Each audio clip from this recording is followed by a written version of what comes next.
الحمد للہ وحدہ والصلاة والسلام علی من لا نبی بعدہ اما بعد فاعوذ باللہ من الشیطان الرجیم بسم اللہ الرحمن الرحیم ان عدۃ الشہور عند اللہ 12 شہرا فی کتاب اللہ عن ابی ہریرہ رضی اللہ تعالی عنہ قال قال رسول اللہ صلی اللہ علیہ وسلم لا عدوى ولا طیرة ولا ہامة ولا صفر وفر من المجزوم كما تفر من الاسد رواہ الامام الحمام البخاری فی صحیحہ اللہم صلی علی محمد النبی الامی وعلی آلہ وسلم تسلیما۔ معزز سامعین و ناظرین گرامی، آج 16 صفر المظفر ہے۔ اسلامی اعتبار سے دوسرا مہینہ اور دوسرے مہینے کی 16 تاریخ ہے۔ 16 تاریخ ابھی سے شروع ہو چکی ہے، 16 کی رات ہے، کل 16 کا دن ہوگا۔ ترتیب کے اعتبار سے یہ اسلامی دوسرا مہینہ ہے جس کو صفر المظفر کہتے ہیں، جو محرم اور ربیع الاول کے درمیان آتا ہے۔ اس مہینے کے بارے میں ہمارے ہاں چند رسومات ہیں، چند توہمات ہیں اور چند رواجات ہیں جن کے بارے میں بات کرنا ضروری سمجھا۔ سب سے پہلے کہ سفر کے مہینے کے بارے میں عوام میں جو باتیں مشہور ہیں کہ سفر کا مہینہ، اس کا کیا مطلب ہے۔ عرب کے ہاں سفر کے مہینے کو یہ سمجھا جاتا تھا کہ اس سے مراد وہ سانپ ہے جو انسان کے پیٹ کے اندر ہوتا ہے، اور جب اس کو بھوک ہوتی ہے، یہ انسان کے پیٹ میں ہوتا ہے اور بھوک کی حالت میں انسان کو ڈستا اور کاٹتا ہے، لہٰذا پیٹ کے اندر جب انسان کو تکلیف اور مصیبت پہنچتی ہے تو اسی سانپ کی وجہ سے ہوتی ہے۔ ایک عقیدہ یہ تھا، نظریہ یہ تھا۔ دوسرا نظریہ اہل عرب میں یہ تھا کہ پیٹ کے اندر وہ جانور ہے جو بھوک کی حالت میں بھڑکتا ہے اور جوش مارتا ہے، اور پھر یہی جوش مارتے مارتے انسان کو مار دیتا ہے، اور انسان کی موت کا یہی سبب بنتا ہے۔ سفر کا معنی یہی ہے۔ اور بعض یہ سمجھتے تھے کہ جس طرح خارش کی بیماری یہ متعدی بیماری ہے، میں اس متعدی کی پھر تعریف کروں گا، اس کی وضاحت بھی کروں گا۔ متعدی کہتے ہیں اس بیماری کو جو ایک بندے سے دوسرے بندے کو لگے۔ آیا اس چیز کا شریعت میں کوئی تعلق، شریعت سے کوئی ثبوت ہے یا نہیں ہے، اس میں آخر میں بات کروں گا۔ تو کہتے ہیں جس طرح خارش سے ایک بندے کو دوسرے بندے سے خارش لگتی ہے تو اس طرح یہ بیماری بھی دوسرے بندے کو لگتی ہے۔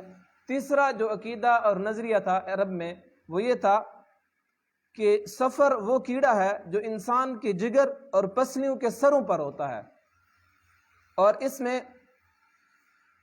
انسان کو تکلیف دیتا ہے، جس کی وجہ سے انسان کا رنگ پیلا ہو جاتا ہے، جس کو یرکان کہتے ہیں۔ یہ 3 نظریے اور عقیدے عرب کے ہاں بولے جاتے تھے۔ چوتھا ایک عقیدہ یہ بھی تھا کہ اسی مہینے میں زیادہ مصیبتیں اور تکلیفیں آتی ہیں۔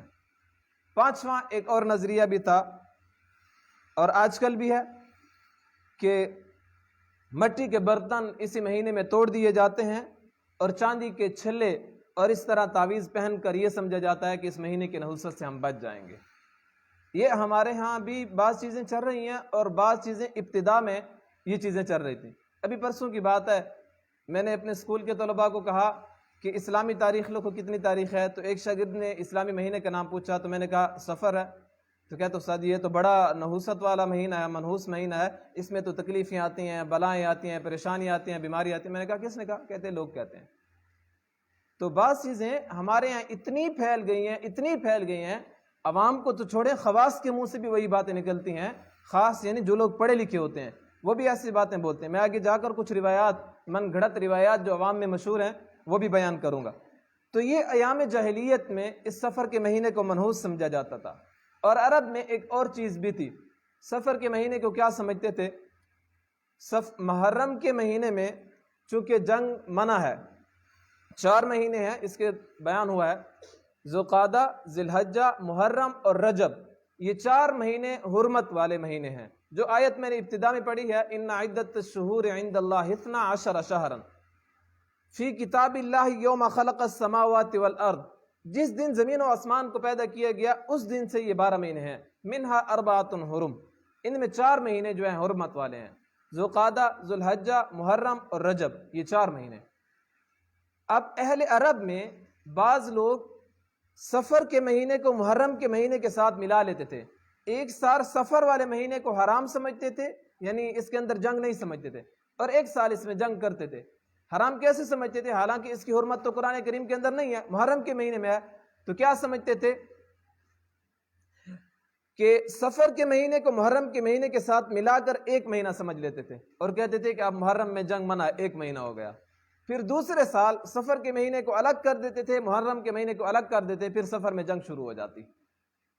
تو یہ 2 باتیں تھیں، 1 سال میں ان کی حرمت والا مہینہ ہوتا سفر، اور 1 سال حرمت والا مہینہ نہ ہوتا۔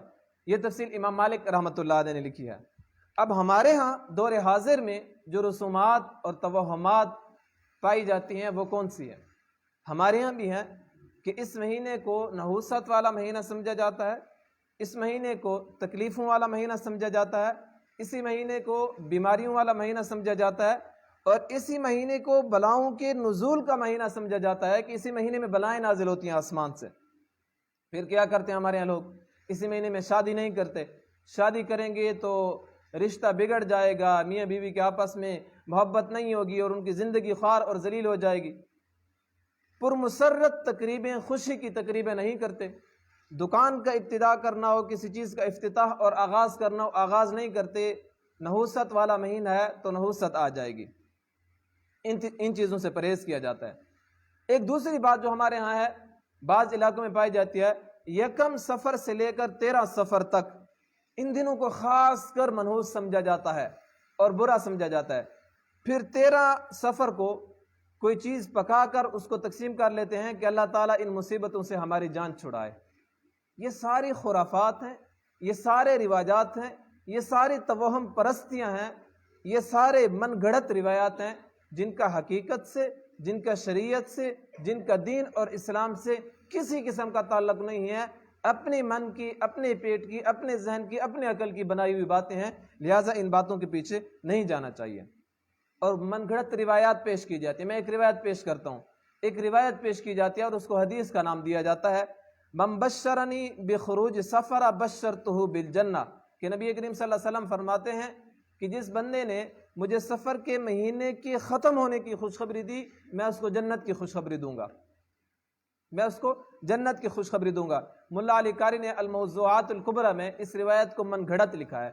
من گھڑت اس روایت کو کہتے ہیں کہ جو روایت، جو حدیث ثابت نہ ہو، لوگ اپنی طرف سے بنا لیں، اس کو من گھڑت روایت کہتے ہیں۔ اس کا نبی کریم صلی اللہ علیہ وسلم سے تعلق نہیں ہے اور نہ یہ حدیث ہے کہ نبی کریم صلی اللہ علیہ وسلم نے کہا کہ جو بندہ مجھے سفر کے مہینے کے ختم ہونے کی مبارک دے گا، خوشخبری دے گا، میں اس کو جنت کی خوشخبری دوں گا۔ بعض صوفیاء کرام نے اس کا معنی یہ لکھا ہے کہ بالفرض والمحال اگر یہ حدیث ہو بھی صحیح تو پھر اس کا معنی یہ ہوگا کہ چونکہ نبی کریم صلی اللہ علیہ وسلم کی وفات ربیع الاول کے شروع میں تھی، جو بندہ محرم سفر کے مہینے کی ختم ہونے کی خوشخبری دے گا اور ربیع الاول کے مہینے کی شروع ہونے کی خوشخبری دے گا، میں اس کو جنت کی بشارت دوں گا، کیونکہ میری وفات کا اور اللہ تعالیٰ سے ملاقات کا مہینہ آنے والا ہے۔ یہ معنی کیا گیا، ورنہ یہ حدیث نہیں ہے۔ اگر بالفرض والمحال یہ حدیث ہو، فرض کے جسے کہتے ہیں، تو پھر اس کا یہ معنی ہو سکتا ہے، ورنہ یہ حدیث نہیں ہے۔ اس طرح بڑی عجیب عجیب روایات پیش کی جاتی ہیں۔ ایک روایت پیش کی جاتی ہے کہ یہ مہینہ بلاؤں کے زوال کا نزول کا مہینہ ہے، یعنی اس مہینے میں بلائیں نازل ہوتی ہیں، مصیبتیں نازل ہوتی ہیں، تکلیفیں نازل ہوتی ہیں۔ پھر آگے ایک روایت بیان کی جاتی ہے، ایک لمبی روایت ہے کہ تمام سال میں 10,80,000 بلائیں آسمان سے نازل ہوتی ہیں اور ان میں 9,20,000 بلائیں اسی مہینے میں نازل ہوتی ہیں، خاص کر سفر میں نازل ہوتی ہیں۔ حضرت آدم علیہ السلام سے لغزش اسی مہینے میں ہوئی، وہ جو جنت سے نکالے گئے۔ حضرت ابراہیم علیہ السلام کو اسی مہینے کے شروع میں آگ میں ڈالا گیا۔ حضرت ایوب علیہ السلام بیماری میں پڑے تو اسی مہینے میں پڑے۔ حضرت زکریہ علیہ السلام، یحییٰ علیہ السلام، حضرت یونس علیہ السلام، ان پر مصیبتیں اور تکلیفیں اسی مہینے میں آئے۔ حضرت آدم علیہ السلام کے بیٹے حابیل کی شہادت اسی مہینے میں ہوئی، لہٰذا اسی مہینے کی پہلی رات میں 4 رکعت نفل پڑھو۔ ہر رکعت میں سورۃ فاتحہ کے بعد پہلی رکعت میں 15 دفعہ قل یا ایھا الکافرون، دوسری رکعت میں سورۃ فاتحہ کے بعد 15 دفعہ قل ھو اللہ احد، تیسری رکعت میں سورۃ فاتحہ کے بعد 15 دفعہ قل اعوذ برب الفلق، چوتھی رکعت میں سورۃ فاتحہ کے بعد 15 دفعہ قل اعوذ برب الناس پڑھو، جب سلام پھیرو تو 70 دفعہ کہو سبحان اللہ والحمد للہ ولا الہ الا اللہ واللہ اکبر، تو ہر بلا سے انسان کی حفاظت ہو جاتی ہے۔ یہ بھی من گھڑت روایت ہے، اسی کا بھی کسی روایت سے صحیح حدیث سے تعلق نہیں ہے، یہ من گھڑت روایت ہے جو عوام میں پیش کی جاتی ہے اور بڑے اہتمام کے ساتھ۔ ابھی سفر کا مہینہ شروع ہوا تھا، ایک بندے نے مجھ سے پوچھا کہ سفر کی نماز کس طرح پڑھی جاتی ہے؟ میں نے کہا سفر کی نماز تو نہیں، کہا اس مہینے میں کوئی نوافل پڑھے جاتے ہیں؟ میں نے کہا کوئی نوافل ثابت نہیں حدیث سے۔ دوسری روایت پیش کی جاتی ہے، تیسری روایت، کہ جو بندہ یکم سفر کو چاشت کے وقت غسل کرے اور غسل کرنے کے بعد 2 رکعت نفل پڑھے اور ہر رکعت میں سورۃ فاتحہ کے بعد 11 دفعہ قل هو اللہ احد پڑھے، اور جب سلام پھیرے تو کہے اللہم صلی علی محمد النبی الامی وعلی آلہ وصحبہ وبارک وسلم، تو اس کو بھی حفاظت ہو جاتی ہے بلاؤں سے۔ چوتھی روایت پیش کی جاتی ہے کہ آخری منگل بدھ کو 2 رکعت نفل پڑھو اور فاتحہ کے بعد 3 دفعہ سورۃ اخلاص پڑھو اور پھر سلام پھیرو، ہر رکعت میں 3 دفعہ سورۃ اخلاص، اور پھر جب سلام پھیرو، سلام پھیرنے کے بعد سورۃ الم نشرح، سورۃ والتین، سورۃ نصر اذا جاء نصر اللہ والفتح، اور سورۃ اخلاص قل اللہ احد، یہ 80 دفعہ پڑھو تو اس بندے کا دل اللہ تعالیٰ غنی کر دے گا۔ یہ چاروں روایات من گھڑت روایات ہیں، کسی صحیح حدیث سے ان کا تعلق نہیں ہے، اور نہ یہ نبی کریم صلی اللہ علیہ وسلم نے فرمایا کہ تمہیں ایسا عمل کرو۔ یاد رکھیں، محرم سے لے کر ذوالحجہ تک، 12ویں مہینے تک، کوئی مہینہ ایسے نہیں ہے جس مہینے میں اس کی کوئی خاص عبادات ہوں سوائے رمضان المبارک کے، کہ اس میں تراویح کی نماز ہوتی ہے 20 رکعت تراویح۔ اس کے علاوہ کسی مہینے میں شریعت کی طرف سے، اللہ کی طرف سے، اللہ کے نبی کی طرف سے کوئی ایسی روایت نہیں ہے جس میں کوئی خاص نماز کا کہا گیا ہو کہ آپ خواہ مخواہ آپ اسی مہینے میں یہ نماز پڑھو گے، اس طرح پڑھو گے، اتنے رکعت پڑھو گے تو آپ کی قبول ہوں گی۔ ہر مہینے میں ہر وقت مکروہ وقت نہ ہو، آپ جتنے نوافل پڑھیں، جس نیت سے پڑھیں، صلاۃ الحاجت پڑھیں، آپ کی کوئی حاجت ہے، آپ کا کوئی کام رکا ہوا ہے، 2 رکعت نفل پڑھ کے اللہ سے مانگیں۔ گناہ ہو گیا، صلاۃ التوبہ پڑھیں، اللہ سے توبہ مانگیں۔ کوئی آپ کا کام پورا ہو گیا، صلاۃ الشکر پڑھیں، 2 رکعت نفل، اور پھر شکر ادا کریں اللہ تعالیٰ کے کہ یا اللہ میرا کام پورا ہو گیا ہے۔ تو نوافل پڑھ جا سکتے ہیں، کسی مہینے میں کوئی خاص قسم کی عبادت یہ مقرر نہیں ہے جس طرح لوگوں نے بنائی ہوئی ہے۔ میں چند حدیث سے بیان کروں گا، اسی پر نبی کریم صلی اللہ علیہ وسلم نے تردید فرمائی۔ ایک حدیث تو میں نے شروع میں پڑھی، نبی کریم صلی اللہ علیہ وسلم نے فرمایا لا عدوى ولا طیرۃ ولا حامۃ ولا سفر وفر من المجذوم کما تفر من الاسد، نہ کوئی عدوہ بیماری ہے، نہ یہ الو، یہ محرم کی نحوست ہے، اور نہ کسی سے دوسرے کو بیماری لگتی ہے، اور مجذوم جس بندے کو بیماری ہوتی ہے اس سے ایسے بھاگو جیسے شیر سے بھاگتے ہو۔ اس حدیث کی پھر میں تشریح کروں گا بعد میں آخر میں۔ دوسری حدیث حضرت جابر رضی اللہ تعالیٰ عنہ سے فرماتے ہیں نبی کریم صلی اللہ علیہ وسلم سے میں نے سنا کہ نبی کریم صلی اللہ علیہ وسلم نے فرمایا لا عدوى ولا سفر ولا غول، کہ نہ متعدی بیماری ہے، نہ سفر کے مہینے میں نحوست ہے، اور نہ غول بیابانی ہے۔ حضرت ابو ہریرہ رضی اللہ تعالیٰ عنہ فرماتے ہیں، مسلم شریف کی حدیث ہے، رسول اللہ صلی اللہ علیہ وسلم نے فرمایا لا عدوى ولا حامۃ ولا سفر، نہ حامہ ہے، نہ عدوہ ہے، نہ سفر ہے۔ اب ان حدیثوں میں 4 باتیں، 4 اہم نکات بیان کیے گئے ہیں۔ کون کون سے ہیں؟ پہلی چیز جو نبی کریم صلی اللہ علیہ وسلم نے فرمائی لا عدوہ۔ عدوہ کا معنی ہوتا ہے متعدی بیماری۔ متعدی بیماری کا شریعت میں کوئی ثبوت نہیں ہے۔ متعدی بیماری جیسے ہمارے ہاں سمجھا جاتا ہے کوڑ کی بیماری ہو گئی، خارش کی بیماری ہو گئی، یا اس طرح زکام وغیرہ یا باقی چیزیں کہ ایک بندے سے دوسرے بندے کو لگتی ہیں، شریعت میں اس کا کوئی ثبوت نہیں ہے کہ ایک بندے سے دوسرے بندے کو بیماری لگے۔ اور یہ عقیدہ رکھنا نبی کریم صلی اللہ علیہ وسلم نے اس سے منع فرمایا کہ ایسا عقیدہ نہ رکھو کہ فلاں بندے سے مجھے بیماری لگی ہے۔ نبی کریم صلی اللہ علیہ وسلم نے جب یہ فرمایا تو ایک صحابی رسول نے نبی کریم صلی اللہ علیہ وسلم سے کہا یا رسول اللہ، ایک خارش والا اونٹ ہوتا ہے اور اس اونٹ کو باقی اونٹوں کے ساتھ چھوڑ دیا جائے تو اس اونٹ سے اس کو خارش لگتی ہے، اور پھر اس نے تفصیل بھی بتائی یا رسول اللہ جب کسی اونٹ کو خارش لگتی ہے تو اس کے ہونٹ سے خارش شروع ہوتی ہے، پھر اس کی دم سے اس کا آغاز ہوتا ہے، پھر اس سارے اونٹ کو خارش لگ جاتی ہے، پھر جب باقی اونٹوں میں جاتا ہے تو باقی اونٹوں کو بھی اس اونٹ سے خارش لگ جاتی ہے۔ نبی کریم صلی اللہ علیہ وسلم نے فرمایا اچھا یہ بتاؤ اس اونٹ کو کس سے خارش لگی ہے؟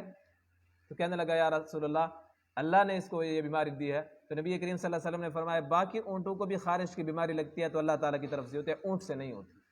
اگر ایک اونٹ سے دوسرے اونٹ کو لگتی ہے تو پہلے اونٹ کو جو کس اونٹ سے لگی ہے اس کو کہاں سے بیماری لگی ہے؟ تو ایک بندے سے، ایک جانور سے دوسرے کو بیماری کا لگنا، یہ نبی کریم صلی اللہ علیہ وسلم نے فرمایا یہ چیز ثابت نہیں ہے۔ بعض چیزیں سمجھے جاتے ہیں، جیسے ہمارے یہاں بہت سی سمجھتے ہیں اس بندے کو ٹی بی ہے، اس کو فلاں ہے، وہ فلاں ہے۔ ہاں احتیاط ضروری ہے۔ یہ جو نبی کریم صلی اللہ علیہ وسلم نے فرمایا مجزوم، جزام کا جو مریض ہو اس سے ایسے بھاگو جیسے تم شیر سے بھاگتے ہو، یہ نبی کریم صلی اللہ علیہ وسلم نے کیوں فرمایا؟ حالانکہ اسی بیمار کے ساتھ، اسی بیمار کا جزام کا، برس کا جو مریض ہوتا ہے، نبی کریم صلی اللہ علیہ وسلم نے اس کا ہاتھ پکڑ کر اپنے جو برتن تھا اس میں ڈالا اور اس کے ساتھ کھانا کھایا، تاکہ لوگوں کا یہ عقیدہ اور نظریہ اور ذہن ختم ہو جائے کہ اگر بیمار کے ساتھ بیٹھو گے تو بیماری لگے گی۔ اور پھر نبی کریم صلی اللہ علیہ وسلم نے دوسری طرف منع بھی فرمایا کہ جزام کے بیمار سے ایسے بھاگو جیسے شیر سے بھاگتے ہو۔ کیوں؟ اس لیے کہ جو کمزور عقیدے والے بندے ہیں، جن کا ذہن بنا ہوا نہیں ہے، اگر بیمار کے ساتھ بیٹھیں گے اللہ کی طرف سے ان کو بیماری لگے گی، ان کا عقیدہ بن جائے گا، پکا بن جائے گا، اس بیمار سے مجھے بیماری لگی ہے۔ اس لیے نبی کریم صلی اللہ علیہ وسلم نے اس خاص قسم کے مریض سے بھاگنے کی حکم دیا ہے اور اجازت دی ہے، ورنہ نبی کریم صلی اللہ علیہ وسلم نے فرمایا بیماری ایک بندے سے دوسرے کو نہیں لگتی۔ دوسری چیز، ہاں نبی کریم صلی اللہ علیہ وسلم نے فرمایا یہ جتنی بھی چیزیں، چھوت ہو گیا، شگون ہو گیا، بدفالی ہو گیا، ہاں میں جا رہا تھا کالی بلی سامنے آ گئی، آج سارا دن بدبختی میں گزرے گا، صبح سویرے الو ہمارے گھر میں آ گیا، بس بدبختی ہے، صبح سویرے جا رہا تھا سامنے گدھا مل گیا، بس بدبختی ہو گئی، فلاں ہو گئی۔ اور بعض پھر لوگوں کے کہتے ہیں فجر نال فلانا متھے لگ گئی، بس آج صرف تھی گئی ہے۔ یہ ساری چیزیں توہمات میں سے ہیں، شریعت سے کوئی ثبوت نہیں ہے۔ اس کا اپنا کام ہے، آپ کا اپنا کام ہے، وہ آپ کے سامنے لگ گیا، پھر آپ خوبصورت چیز دیکھ لیتے ہیں بس آج صرف تھی ویسی۔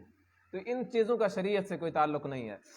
دوسری چیز جو نبی کریم صلی اللہ علیہ وسلم نے فرمائی وہ ہے حامہ۔ حامہ کس سے کہتے ہیں؟ یہ سر اور پرندے کو کہتے ہیں۔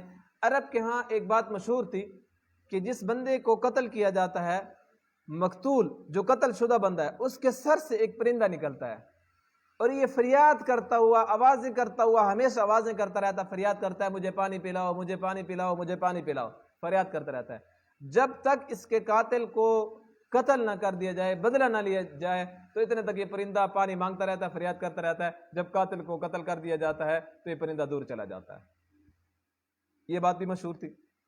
دوسری چیز کہ بوسیدہ ہڈیاں، جب بندہ مر جاتا ہے اس کی قبر میں جب ہڈیاں بوسیدہ ہو جاتی ہیں تو ان ہڈیوں سے ایک پرندہ بن کر باہر نکلتا ہے، ادھر ادھر گھومتا رہتا ہے، گھر میں آ کر گھر والوں کی خبر لیتا ہے۔ یہ بات بھی مشہور تھی۔ تیسری چیز جو تھی وہ یہ تھی کہ حامہ الو کو کہتے ہیں، اور جس گھر کے اوپر آ کر بیٹھتا ہے اور آوازیں نکالتا ہے ان گھر والوں کو کہتا ہے کہ تمہارے لیے بربادی ہو، تمہارے لیے ہلاکت ہو۔ یہ تین باتیں مشہور تھیں۔ تو نبی کریم صلی اللہ علیہ وسلم نے فرمایا لا حامہ، یہ حامہ کے بارے میں جو تمہارا عقیدہ ہے گھر میں بربادی ہو جائے گی، یا سر سے پرندہ نکلتا ہے، یا قبر سے پرندہ نکلتا ہے، شریعت میں اس کا کوئی ثبوت نہیں ہے۔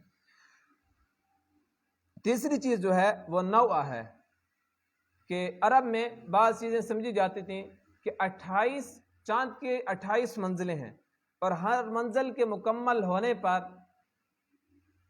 صبح کے وقت ایک ستارہ گرتا ہے، اور جب ستارہ گرتا ہے تو دوسرا ستارہ مشرق سے طلوع ہوتا ہے۔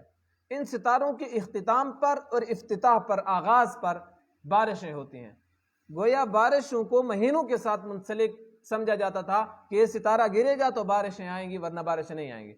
حالانکہ اللہ تعالیٰ کی ذات، بارش دینے والی ذات اللہ تعالیٰ کی، اللہ تعالیٰ کے علاوہ نہ تو ستارے بارش دے سکتے، نہ کوئی اور چیز بارش دے سکتی ہے۔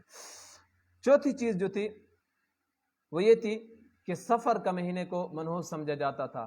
تو نبی کریم صلی اللہ علیہ وسلم نے فرمایا ولا سفر، سفر کے مہینے میں، ذاتی طور پر سفر کے مہینے میں کوئی نحوست نہیں ہے۔ ہاں ایک بندہ گناہ کرتا ہے، اس کے گناہوں کی وجہ سے اس پر نحوست آتی ہے، بے نمازی کی نماز نہ پڑھنے کی وجہ سے اس کے اوپر نحوست آتی ہے، نماز کو چھوڑنے، تلاوت کو چھوڑنے، ذکر کو چھوڑنے، غسل اور وضو نہ کرنے کی وجہ سے انسان پر نحوست آتی ہے، تو یہ اس کے اپنے اعمال کی وجہ سے آ رہی ہے، اور ہر مہینے میں آ سکتی ہے، کسی مہینے کے ساتھ خاص نہیں ہے۔ تو یہ نظریہ رکھنا کہ اس مہینے میں منحوس دن ہوتے ہیں، یا نحوست آتی ہے، یا تکلیفیں آتی ہیں، یا بیماریاں آتی ہیں، یا بلائیں آتی ہیں، آسمان سے نازل ہوتی ہیں، زمین سے، شریعت میں اس کا کوئی ثبوت نہیں ہے۔ لہذا آج سے یہ بات اپنے ذہنوں سے نکال لیں کہ سفر کا مہینہ منحوس مہینہ ہے۔ کوئی مہینہ، کوئی دن منحوس نہیں ہے۔ انسان کے اعمال ایسے ہوتے ہیں کہ ان کی وجہ سے انسان پر تکلیفیں آتی ہیں، مصیبتیں آتی ہیں۔ یاد رکھیں یہ ہمارے بارے میں ہے کہ انسان کے اعمال کی وجہ سے ان پر تکلیفیں آتی ہیں۔ جو نیک لوگ ہیں نا، ان کے بارے میں یہ نہیں ہے کہ ان کے اعمال کی وجہ سے ان پر تکلیفیں آتے ہیں. نیک لوگوں کی درجات کی بلندی کے لیے اللہ تعالیٰ ان پر مصیبتیں لاتے ہیں. ایوب علیہ السلام، ابراہیم علیہ السلام، آدم علیہ السلام، ہمارے نبی حضرت محمد مصطفیٰ صلی اللہ علیہ وسلم، ان پہ تکلیفیں اور مصیبتیں آئی ہیں، لیکن نعوذ باللہ ہم یہ نہیں سمجھیں گے کہ ان کے گناہ تھے. انبیاء گناہ سے پاک ہوتے ہیں، معصوم ہوتے ہیں. ان کے درجات کی بلندی کے لیے یہ تو انبیاء تھے، انبیاء کے تو گناہ نہیں ہوتے، معصوم ہوتے ہیں. جو نیک لوگ ہوتے ہیں، اللہ کے نیک بندے، صحابہ، تبع تابعین، تابعین اور اولیاء، ان پر جب مصیبتیں آتی ہیں تو ان کے اوپر مصیبتیں آنے کے ساتھ ان کے درجات بلند ہوتے ہیں. یبتلی الرجل بقدر دینہ، انسان کا جتنا دین ہوگا، جتنا بندہ دیندار ہوگا، اس کی دینداری کی بدولت اس کو آزمایا جائے گا، اس پہ مصیبتیں آئیں گی. تو مصیبتیں اور تکلیفیں آئیں تو یہ نہیں سمجھا جائے گا کہ یہ مہینہ منحوس ہے، آج کے دن منحوس ہے. جیسے ہمارے یہاں سمجھا جاتا ہے بدھ کا دن ایسے ہوتا ہے، سخت دن ہوتا ہے، جمعے کا دن ایسے ہوتا ہے، سخت دن ہوتا ہے. یہ باتیں اپنے ذہنوں سے نکال لیں. کوئی دن منحوس نہیں ہوتا، کوئی چیز منحوس نہیں ہوتی، کوئی پرندہ منحوس نہیں ہوتا، اور کوئی مہینہ یا سال منحوس نہیں ہوتا.